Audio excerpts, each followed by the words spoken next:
ॐ भूर्भुवः स्वः तत्सवितुर्वरेण्यं भर्गो देवस्य धीमहि धियो यो न प्रचोदयात् ॐ शान्ति शान्ति शान्तिः. Namaste, my dear friends. This is video number 37 on Gospel of Sri Ramakrishna Parmahamsa. This video starts with explanation of Om. Chapter 33, explanation of Om. To Mahima. You explain Om with reference to A, U and M only. Mahima. A, U and M mean creation, preservation and destruction. Master. But I give the illustration of the sound of a gong. Tom, Tom, it is the merging of the lila in the nitya. The gross, the subtle, and the causal merge in the great cause. Waking, dream, and deep sleep merge in Turiya. The striking of the gong is like the falling of a heavy weight into a big ocean. Waves begin to rise, the relative rises from the absolute, the causal, subtle, and gross bodies appear out of the great cause. From Turiya emerge the states of deep sleep, dream, and waking. These waves arising from the great ocean merge again in the great ocean. From the absolute to the relative, and from the relative to the absolute. There I give the illustration of the gong's sound tom. I have clearly perceived all these things. It has been revealed to me that there exists an ocean of consciousness without limit. From it come all things of the relative plane, and in it they merge again. Millions of Brahmandas rise in that Chidakasha and merge in it again.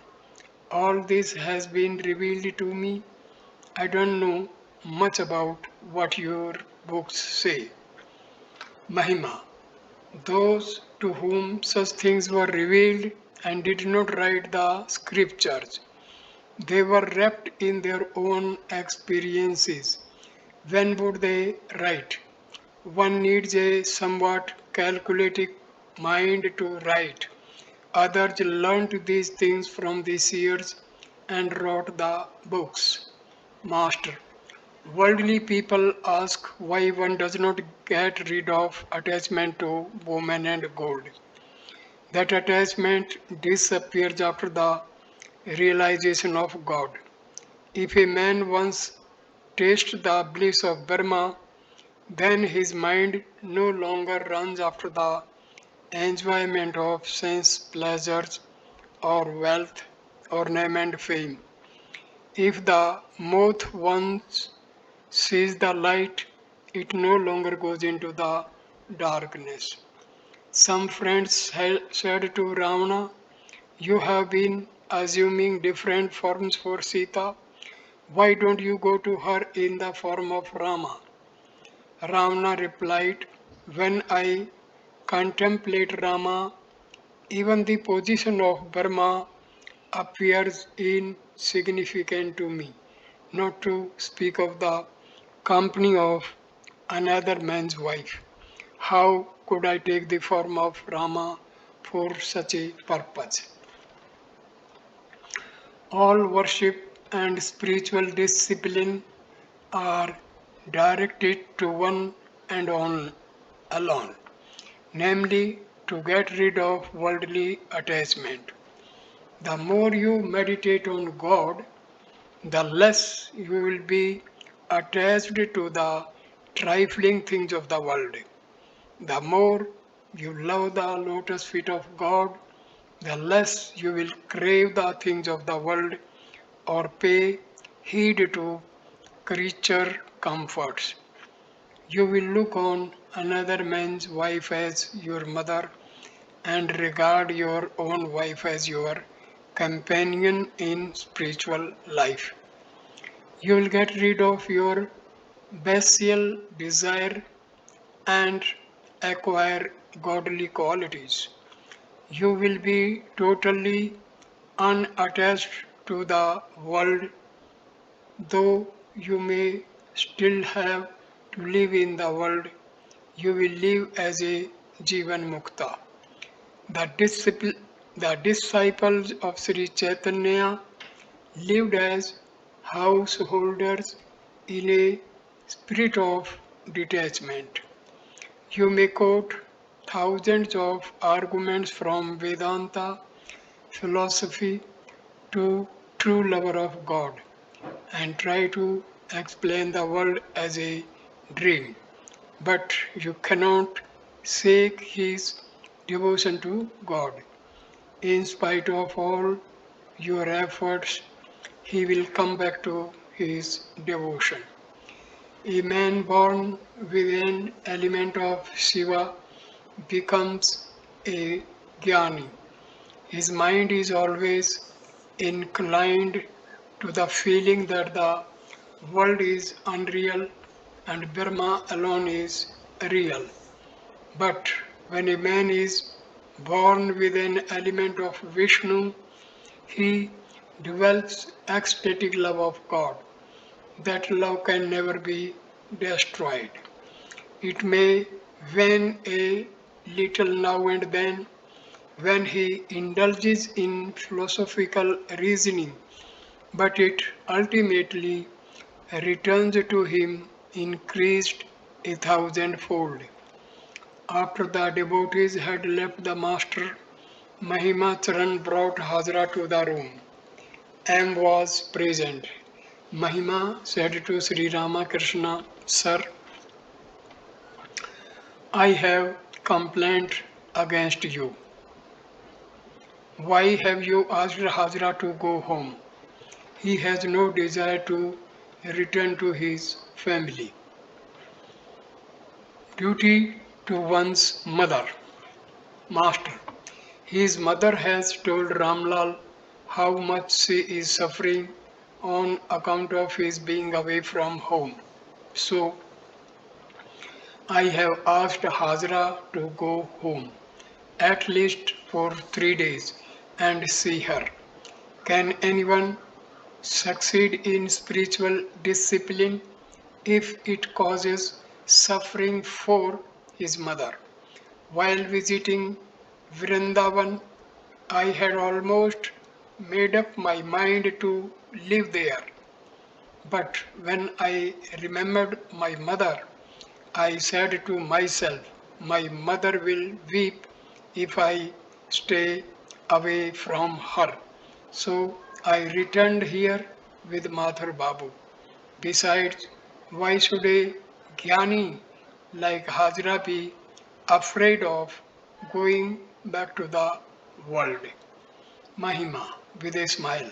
Sir, that would be a pertinent question if Hajra were a Jnani. Master smiling. Oh, Hajra has attained everything. He has just a little attachment to the world because of his children and a small debt.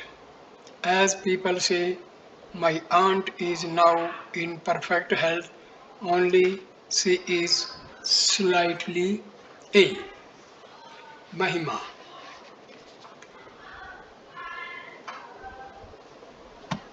Where sir is Hajra's knowledge?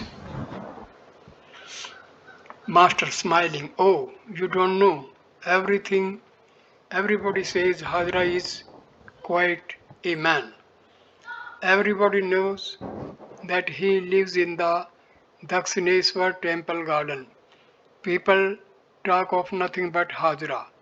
Who would bother to mention my name? All laugh. Hajra, you, sir, are incomparable. You have no peer in the world. Therefore, nobody understands you. Master, there you are. To be sure, no one can have dealings with the incomparable. So, why should people mention me at all? Mahima. What does he know, sir? He will do your bidding, master. That is not so. You had better ask him about it. He said to me, you and I are on even terms. Mahima, he argues a great deal, master. Now and then he teaches me a lesson. All laugh. Sometimes I scold him when he argues too much. Later, when I am lying in bed inside the mosquito curtain, I feel unhappy at the idea of having offended him. So I leave the bed, go to Hajra, and salute him. Then I feel peace of mind. To Hajra, why do you address the pure Atma as Iswara? The pure Atma is inactive and is the witness of the three states. When I think of the acts of creation, preservation, and destruction, then I call the pure Atma Iswara. What is the pure Atma like? It is like a magnet lying at a great distance from a needle. The needle moves, but the magnet lies motionless, inactive. Towards evening, Sri Ramakrishna was pacing the room and was sitting alone thinking. Suddenly, the master said to him tenderly, please give me a couple of linen shirts. As you know, I cannot use everybody's things. I thought of asking Captain for the shirts, but you had better give them to me. M felt highly gratified and said, as you please, sir. At dusk, incense was burnt in Sri Ramakrishna's room, and as usual, he bowed before the pictures of gods and goddesses on the walls and chanted their names softly. From outside, one could hear the murmuring of the Ganges and the music of the evening worship in the temple of Kali, Vishnu, and Shiva. Through the door, one could see the priest at a distance moving from one temple to another, a bell in his left hand and a light in his right, an attendant carrying the gong. The evening melody was in harmony with the spirit of the hour and place and with the innermost thoughts of the worshippers. For the time being, the sordid things of daily life were forgotten. Later, Sri Ramakrishna was seated in his room in his usual blissful mood. Ishan had come from Calcutta. He had burning faith in God. He used to say, if a man leaves the house with the hallowed name of Durga on his lips, then Shiva himself protects him with his celestial weapons. Master to Ishan, you have great faith, but I have not so much. All love. God can be realized only through faith. Ishan, yes, sir. Master, you practice religious rites, japa, fasting, and the like. That is very good. If a man feels sincerely drawn to God, then God makes him practice all these disciplines. The devotee will certainly realize God if he practices them without desiring their result. A devotee observes many rites because of the injunctions of the scriptures. Such devotion is called Vedi, Vedi Bhakti. But there is a higher form of devotion known as Raga Bhakti, which springs from yearning and love for God. Prahlada had such devotion. When the devotee develops that love, he no longer needs to perform prescribed rites. Number 9, 1884. Sri Ramakrishna was in his room, seated on the small couch and facing the east. The devotees were sitting on the floor. It was about midday when M arrived and took a seat after saluting the master. Gradually, other devotees began to gather. Vijay Krishna Goswami was there with several Brahmo devotees. The priest Ram Chakravarti was present also. Mahimacharan, Narayan, and Kesori arrived a few minutes later. It was the beginning of winter. Sri Ramakrishna had felt the need of some shirts and had asked M to bring them. Besides two broadcloth shirts, M had brought another of a heavy material for which Sri Ramakrishna had not asked. Master to M, you had better take that one back with you. You can use it yourself. There is nothing wrong in that. Tell me, what kind of shirt did I ask you to bring? M. Sir, you told me to get you plain ones. You did not ask me to buy the heavier one, Master. Then please take that one back to Vijay and the others. You see, Dwarika Babu gave me a shawl. The Marwari devotees also brought one for me. I could not accept. Vijay interrupted the master, saying, that is right, sir. If a man needs a thing, he must accept it. And there must be a man to give it. Who but a man will give? God supplies the needs of devotees. Master. The giver is the Lord Himself. The mother in law said to her daughter in law, my child, I see that everybody has someone to render him a little personal service. It would be so nice if you could find someone to massage your feet. The daughter in law said, Mother, God Himself will massage my feet. I don't need anyone else. She spoke thus because she was a sincere lover of God. Once a fakir went to the Emperor Akbar to ask for money. The emperor was saying his prayers. He prayed, O Lord, give me money, give me wealth. The fakir started to leave the palace, but the emperor motioned to him to wait. After finishing his prayers, Akbar came to the holy man and said, why were you going away?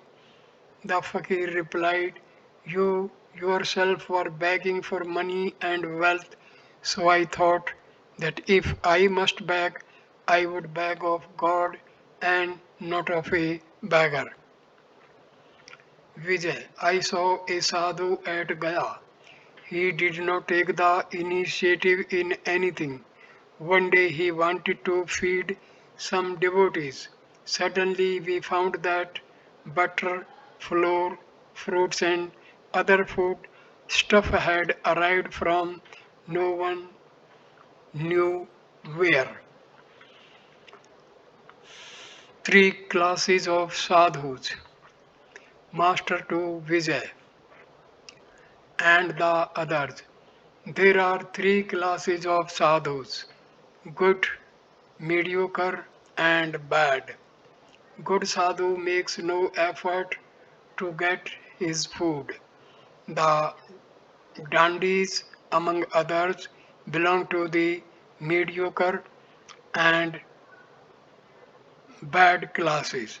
To get food, the mediocre sadhu will knock at the door of a house and say, Namo Narayana. The bad sadhu starts a quarrel if he does not get his alms. The good sadhu behaves like a python. He sits in one place and the food comes to him. The python does not move from where it is. A young sadhu who had been a brahmachari from his childhood went out to beg.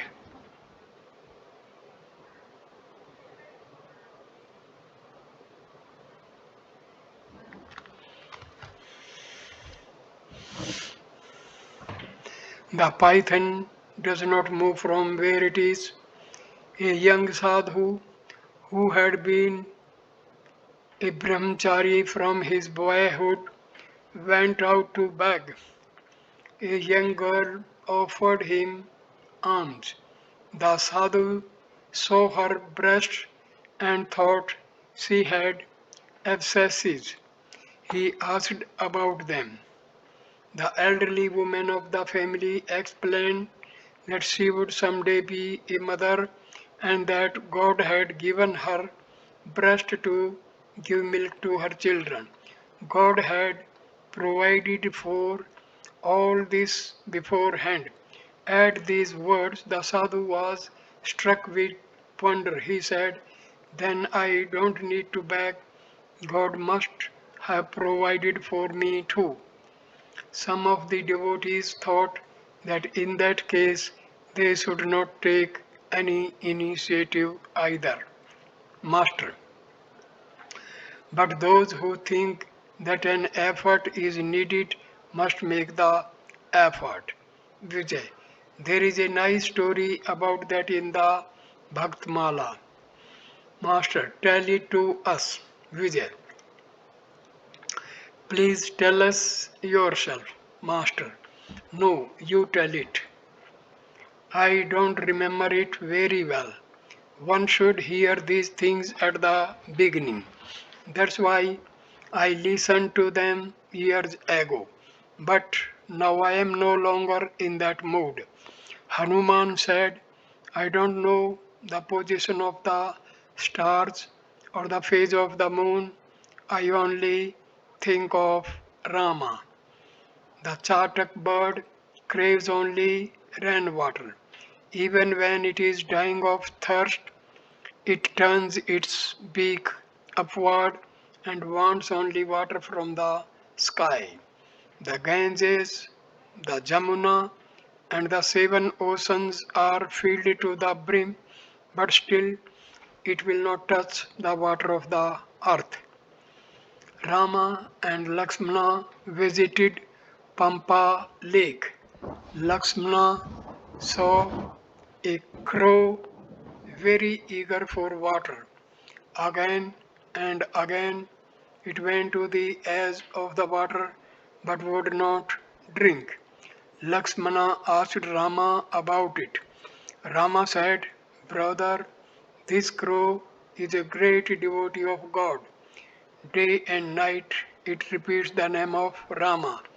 Its throat is parched with thirst, but still it won't drink for fear of missing a repetition of Rama's name. On a full night I said to Haladhari, brother, is it the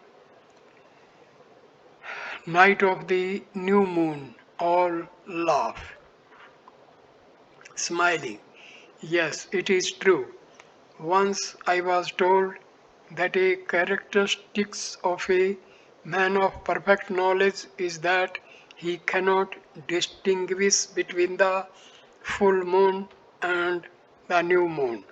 But how could one convince Haldhari of that? He said, this is certainly the dark Kali Yuga. He cannot distinguish the full moon from the new moon, and people respect him. Mahimacharan entered the room. Master, respectfully, come in, sir, please take a seat. To Vijay and the other devotees, in the ecstatic state of mind, I cannot remember a date. The other day there was a religious festival at Benny Paul's garden. I forgot the date. I can no longer remember the last day of the month when it is very auspicious to repeat the name of God. Sri Ramakrishna remained thoughtful a few minutes, Master. But I remember, if a man makes an engagement to visit me, a man attains this state when his mind is 100% absorbed in God. When Hanuman returned from Ceylon, Rama said to him, you have seen Sita, tell me, how did you find her? Hanuman said, O Rama, I saw that only the body of Sita lay there. It held neither her mind nor her soul. She has indeed consecrated her mind and soul to your lotus feet. Therefore I saw only her body in Ceylon.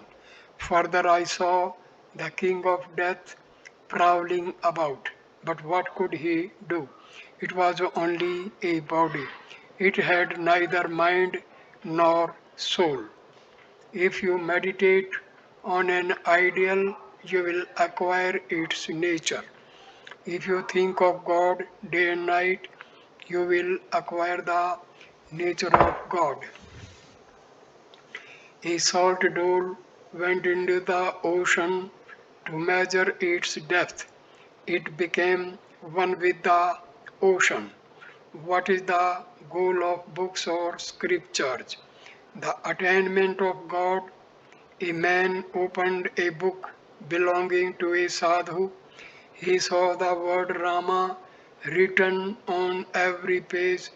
There was nothing else. If a man loves God, even the slightest thing kindles spiritual feeling in him. Then, repeating the name of Rama but once, he gets the fruit of 10 million sandhyas. At the sight of a cloud, the peacock's emotion is awakened. He dances, spreading his tail. Radha had the same experience.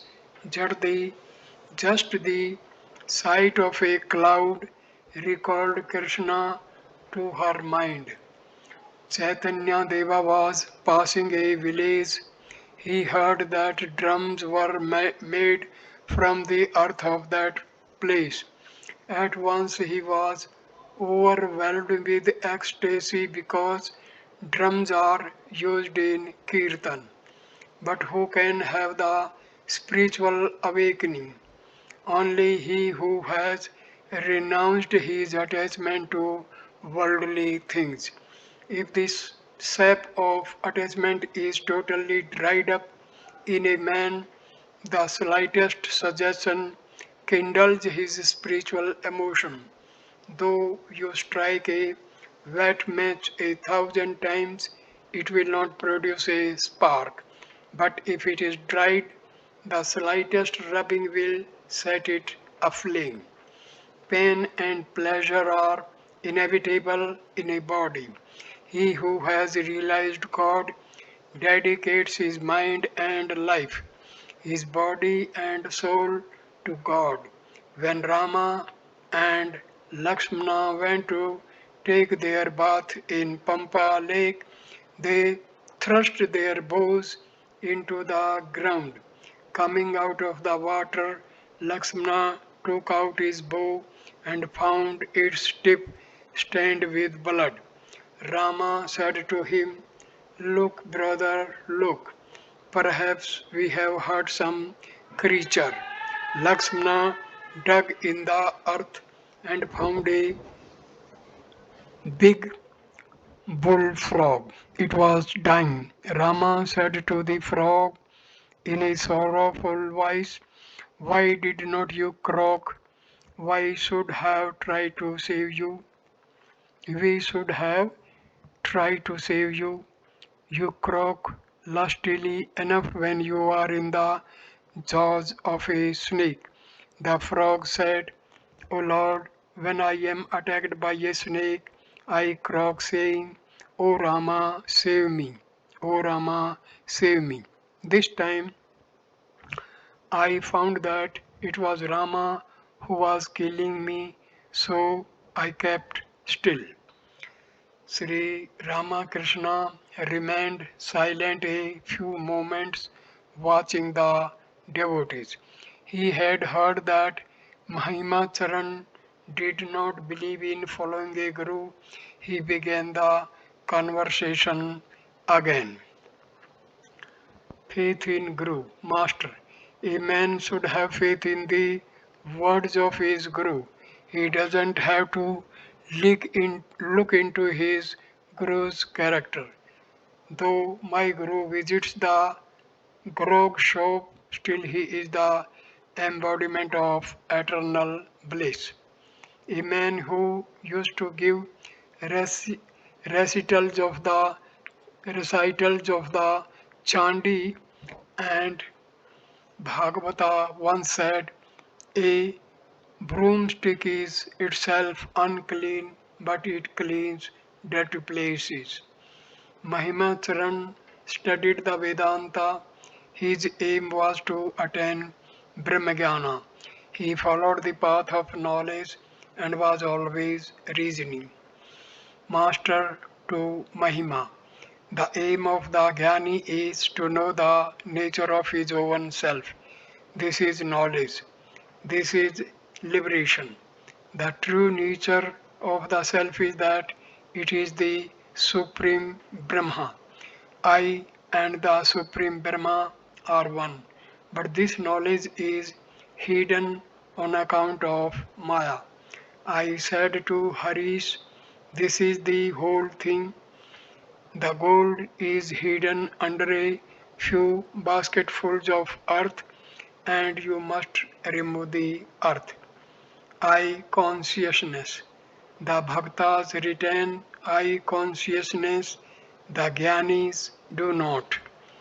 Nangata used to teach how to establish oneself in the true self, saying, "Merge the mind in the buddhi and the buddhi in the atma. Then you will be established in your true self." But the I persists. It cannot be got rid of. Imagine a limitless expanse of water above and below, before and behind, right and left, everywhere there is water. In that water, in that water is placed a jar filled with water. There is water inside the jar and water outside, but the jar is still there. The I is the jar. Even after attaining knowledge, the jnani keeps his body as before, but the fire of knowledge burns away his lust and other passions. Many days ago, during an electric storm, a thunderbolt struck the Kali temple. We saw that no injury had been done to the doors, only the points of the screws were broken. The doors are the body, and the passions, lust, and so forth are the screws. A jnani loves to talk only about God. He feels pained if one talks about worldly things. But a worldly man belongs to a different class. He always has the turban of ignorance on his head. He always comes back to worldly topics. The Vedas speak of the seven planes of mind. When the Jnani's mind ascends to the fifth plane, he cannot listen to anything or talk of anything but God. At that stage, only words of wisdom come from his lips. The Vedas speak of Satchit Ananda, Brahma. Brahma is neither one nor two, it is between one and two. It cannot be described either as existence or as non existence. It is between existence and non existence. Sincere and formal devotion. When the devotee develops raga bhakti, passionate love of God, he realizes Him. But one loses Vedihi bhakti, formal devotion, as easily as one gains it. This is formal devotion. So much japa, so much meditation, so much sacrifice and homa, so many articles of worship, and the recitation of so many mantras before the deity. Such devotion comes in a moment and goes in a moment. Many people say, well, friend, we have lived on Havishya for so many days. How many times we have worshipped the deity at our home and what have we achieved? But there is no falling away from Raga Bhakti. And who gets this passionate love for God? Those who have performed many meritorious deeds in their past births, or those who are eternally perfect. Think of a dilapidated house, for instance, while clearing away the undergrowth and rubbish, one suddenly discovers a fountain fitted with a pipe. It has been covered with earth and bricks, but as soon as they are removed, the water shoots up. Signs of a true devotee. Those who have passionate love for God do not say any such thing as, oh brother, how strict I have been about food. But what have I achieved? New farmers give up cultivating if their fields do not yield any crop, but hereditary farmers will continue to cultivate their fields whether they get a crop or not. Their fathers and grandfathers were farmers. They know that they too must accept farming as their means of livelihood. Only those who have developed raga bhakti for God may be called His sincere devotees. God becomes responsible for them. If you enter your name in a hospital register, the doctor will not discharge you until you are cured. Those who are held by God have nothing to fear. The son who holds to his father while walking along the narrow ridge of a paddy field may slip if he absent-mindedly lets go his father's hand, but if the father holds the son by the hand, there is no such danger. Is there anything that is impossible for faith? And a true devotee has faith in everything. The formless reality, God with form, Rama, Krishna, and the Divine Mother. Once, while going to Kamarpukur, I was overtaken by a storm. I was in the middle of a big meadow. The place was haunted by robbers. I began to repeat the names of all the deities Rama, Krishna, and Bhagavati. I also repeated the name of Hanuman. I chanted the names of them all. What does that mean? Let me tell you. While the servant is counting out the money to purchase supplies, he says, these pennies are for potatoes, these for eggplants, these for fish. He counts the money separately, but after the list is completed, he puts the coins together. When one dwells love of God, one likes to talk only of God. If you love a person, you love to talk and hear about him. A worldly person's mouth waters while he talks about his son.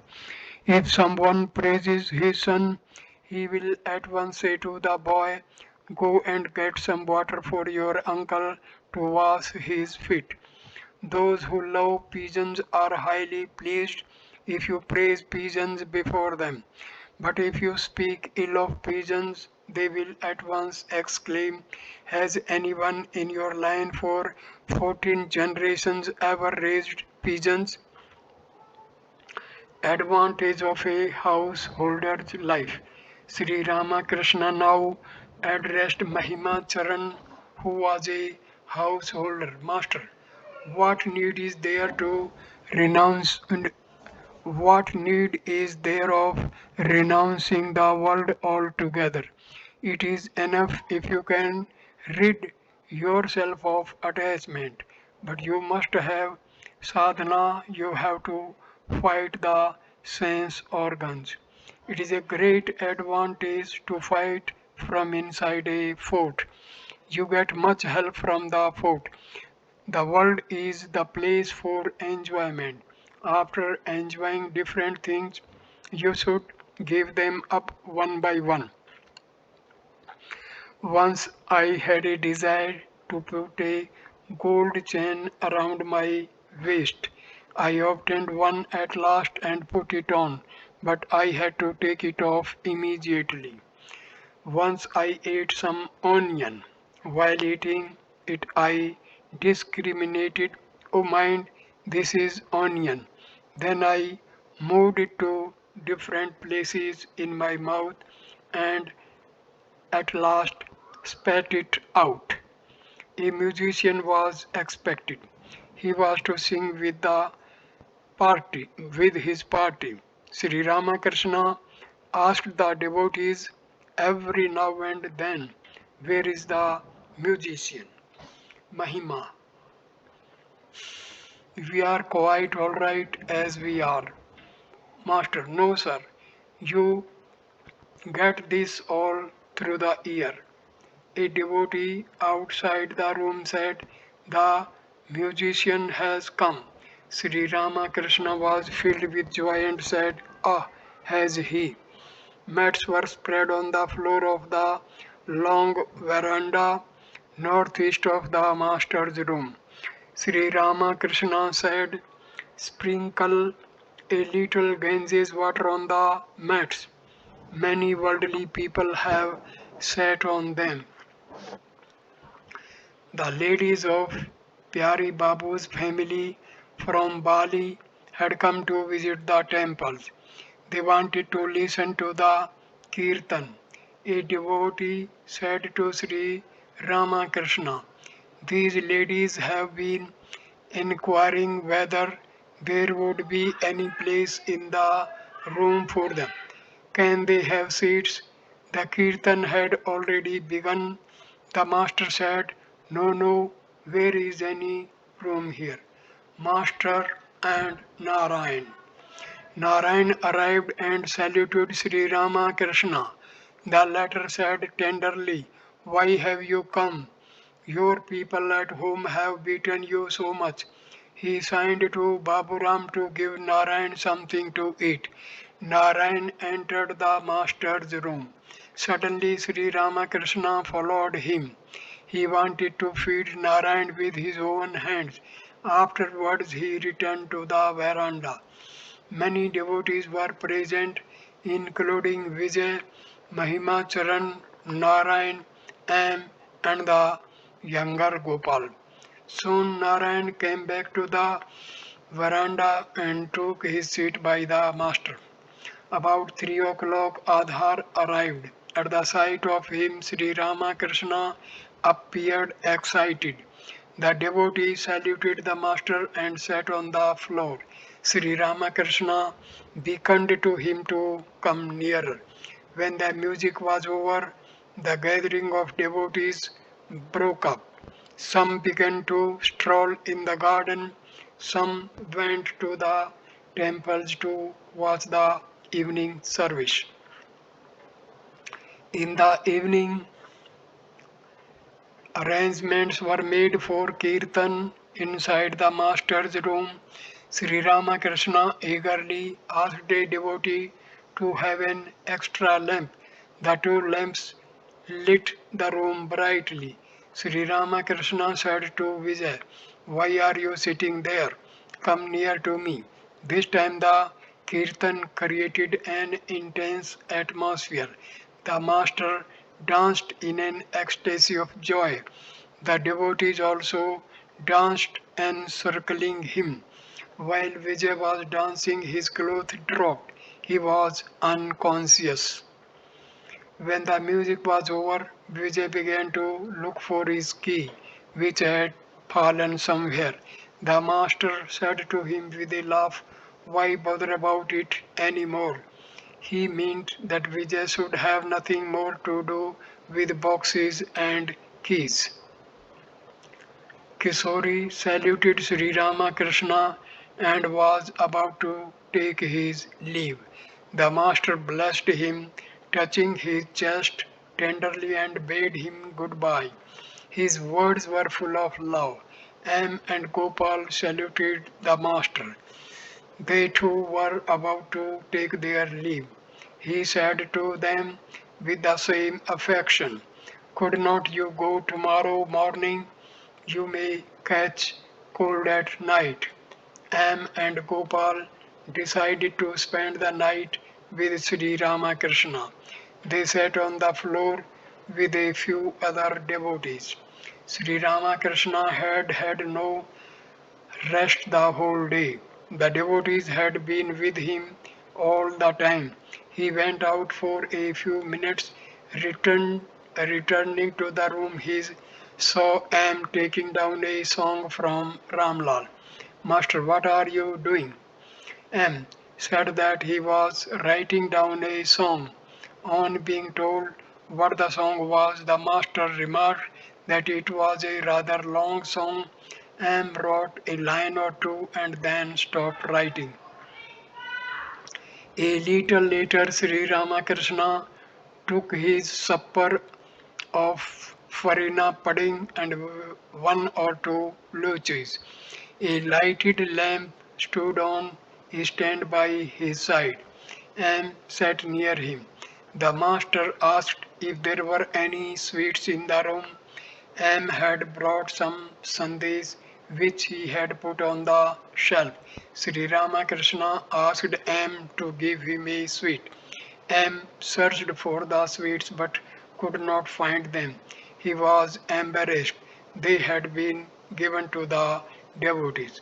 After finishing his supper, Sri Ramakrishna sat on the small couch and M seated himself on the foot rug. The master, talking about Narayan, was overcome with emotion. "Master, I saw Narayan today." M. "Yes, sir." His eyes were moist. When I looked at his face, I felt like weeping. Master, Master, the sight of him arouses a mother's love in me, as it were. His relatives beat him at home because he comes here. There is none to defend him. M. The other day he left his books at Haripada's house and fled to you. Master, it was not good for him to do that. Sri Ramakrishna was silent. After a few minutes he continued, Master, you see he has much substance in him. Otherwise, how could I be attracted to him even though I was listening to the kirtan at the time? I had to leave the music and go into the room. That never happened before. Again Sri Ramakrishna felt silent. A few minutes later he began to talk. Master, in an ecstatic state, I asked him how he was feeling. He just said he was happy to feed him now and then as parents do their child. Sri Ramakrishna then spoke about Tej Chandra, Master to M. Please ask him what he thinks of me. Does he think of me as a Jnani or what does he say about me? I understand that he is very reticent to Gopal. Ask Tej Chandra to come here Saturdays and Tuesdays to M. Suppose I go to your school and look for M thought that Sri Ramakrishna wanted to go to his school to see Narayan.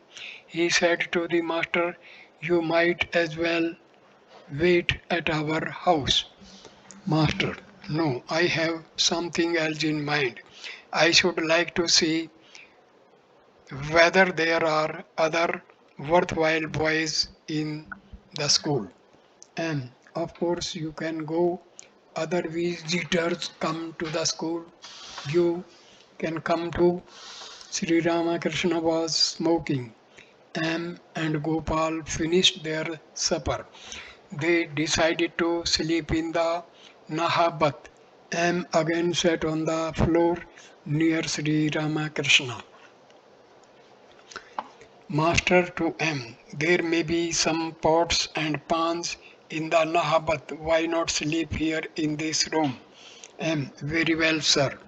It was 10 or 11 o'clock at night.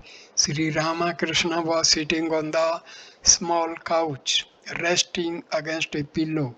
M sat on the floor. The master was conversing with him. A lamp burnt on a stand near the wall. The master felt great compassion for his devotees.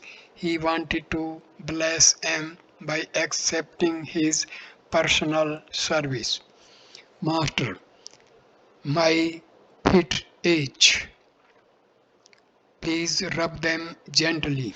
M seated himself on the small couch and took the master's feet on his lap. He stroked them now and then.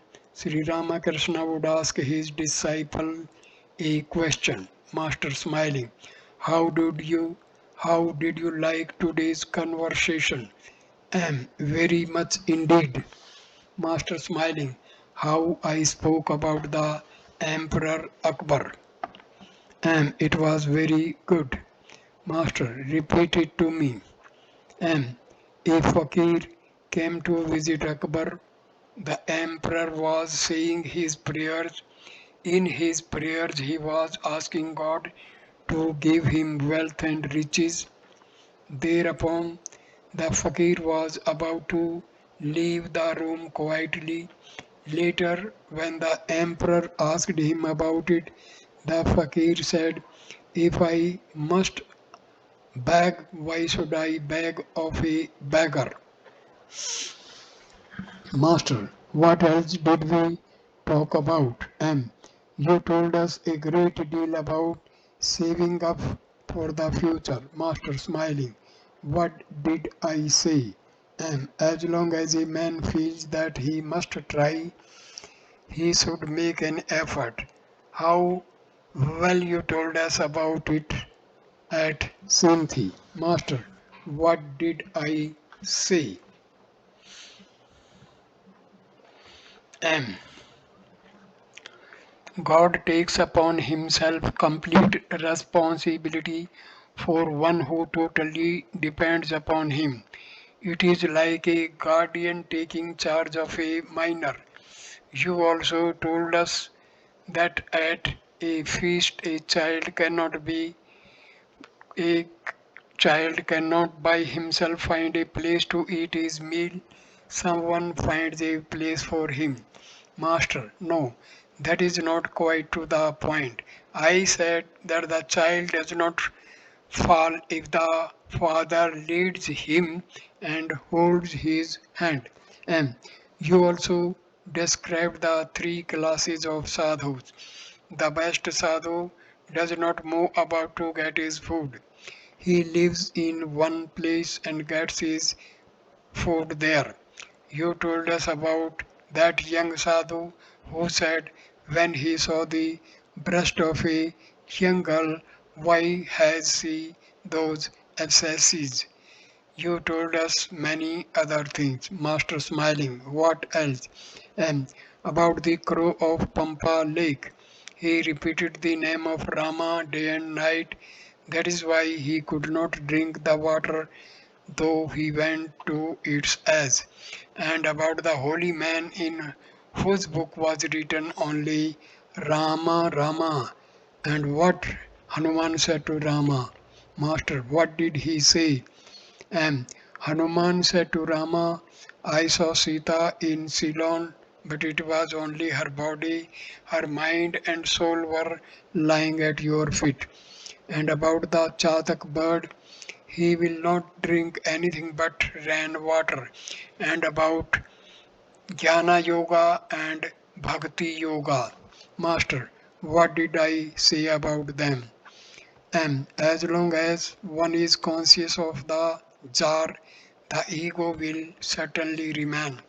As long as one is conscious of I, one cannot get rid of the idea I am the devotee and thou art God. Master, no, it is not that. The jar does not disappear whether one is conscious of it or not. One cannot get rid of the I. You may reason 1,000 times, still it will not go. M. Remained silent a few moments. M. You had that talk with Ishan Mukherjee in the Kali temple. We were very lucky to be there. Master, smiling. Yes, yes, tell me, what did I say? You said that work is only the first step. You told us that you said to Sambhu Malik, if God appears before you, will you ask him for a number of hospitals and dispensaries? You said another thing. God does not reveal himself to a person as long as he is attached to work. You said that to Kesab Sen. Master, what did I say? As long as the baby plays with the toy and forgets everything else, its mother looks after her cooking and other household duties. But when the baby throws away the toy and cries, then the mother puts down the rice pot and comes to the baby. You said another thing that day. Lakshmana asked Rama where one could find God. After a great deal of explanation, Rama said to him, Brother, I dwell in the man in whom you find ecstatic love, a love which makes him laugh and weep and dance and sing. Master, ah me. Sri Ramakrishna sat in silence a few minutes. And that day you spoke only words of renunciation to Ishan. Since then, many of us have come to our senses. Now we are eager to reduce our duties. You said that day Ramana died in Ceylon and Behula wept bitterly for him. Sri Ramakrishna laughed aloud and humbly. Sir, is not it desirable to reduce the number of one's duties and entanglements? Master, yes, but it is a different thing if you happen to come across a sadhu or a poor man, then you should serve him. M. And that day you spoke very rightly to Ishan about flatterers. They are like vultures on a carcass. You once said that to Padamlochan also, Master. No to Vamandas of Ulu. After a while, M sat on the floor near the small couch. Sri Ramakrishna felt sleepy. He said to M, "Go to sleep. Where is Gopal? Please shut the door." Next morning, Sri Ramakrishna left his bed very early. As usual, he chanted the holy names of the different gods and goddesses. Now and then he looked at the sacred river.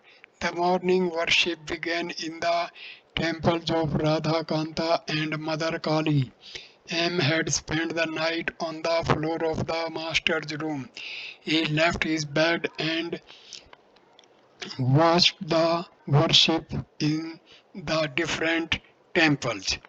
Sri Ramakrishna finished his bath and went with M to the Kali temple. He asked the disciple to lock the door of his room. In the temple, he took the seat in front of the image of Kali and offered flowers, sometimes at her feet and sometimes on his own head. He fanned the deity, then he returned to his room and asked M to unlock the door. Entering the room, he sat on the small couch. He was completely overwhelmed with divine fervor and began to chant the name of God. M sat alone on the floor. Sri Ramakrishna began to sing about the Divine Mother. Who is there that can understand what Mother Kali is? When the six darshanas are powerless to reveal her, it is she, the scripture say, that is the inner self of the yogi who in self-discovery of the yogi who in self discovers all his joy. She that of her own sweet will inhabits every living thing. Then he sang, all creation is the sport of my mad mother Kali. By her Maya the three worlds are bewitched. He continued, O Kali, who can know thee? Numberless are the forms, numberless are thy forms. Again he sang, O mother, redeem me speedily. From terror of the king of death, I am about to die. M said to himself, I wish he would sing, Mother, thou canst not trick me any more, for I have seen the crimson lotus feet. Strangely enough, no sooner had the thought passed through M mind than Sri Ramakrishna sang the song. A few minutes later he said to M, what do you think of the present state of my mind?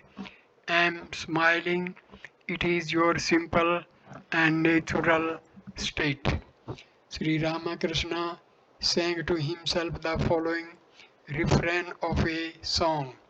Unless a man is simple, he cannot recognize God, the simple one. Thank you for watching this video. Please like, comment and share the video and subscribe the channel. Namaskar my dear friends. Next video number 38 will start with chapter number 34 Bankim Chandra, Saturday, December 6, 1884. Thank you. Namaste.